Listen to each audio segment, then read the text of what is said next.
It's not quite urgent, but I did briefly want to respond to some of the remarks of my colleagues. In terms of health care, we have a simple issue. Is health care a human right in which all people, regardless of income, are entitled, or is it not? It's a fundamental question. I happen to believe that it's a human right. Is there something wrong, my friends, when the United States is the only major country on earth not to guarantee health care to every man, woman, and child? Yeah.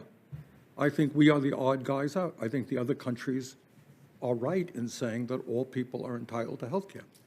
And in the midst of all of that, is there something maybe wrong when you got 90 million people in this country who are uninsured or underinsured with high copayments, unaffordable premiums, et cetera, and yet we end up spending by almost twice as much what other countries on earth are spending?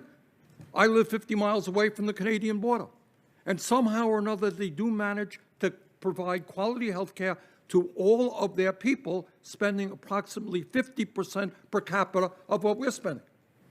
And you got the pharmaceutical industry. I don't know if we have any lobbyists here because they're all over Washington right now. You got 1,500 lobbyists of the pharmaceutical industry.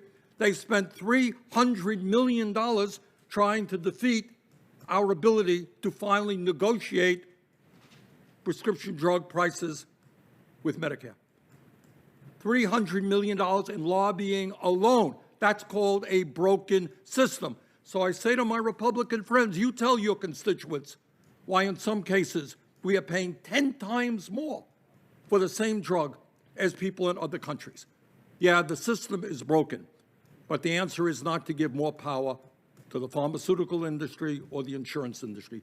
The answer finally is to guarantee health care to all people as a human right.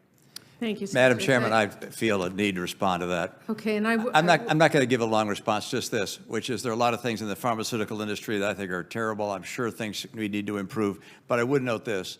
It is the American pharmaceutical system that came up with the vaccines that are saving the lives of Americans and people around the world. And the innovation in our country is something we can applaud and appreciate. So as we look at changes we want to make, let's make sure that we don't do things that harm many of the great goods that come from the system we have. Thank you. And with all due respect, and I appreciate everybody's arguments, we all came here to the Senate to argue, and we have that right. But we do have nominees that need to get out. I need to do that while we have a quorum, so I'm going to ahead and call the votes. If anybody would like to stay and continue this debate, I'm happy to stay here for as long as we need.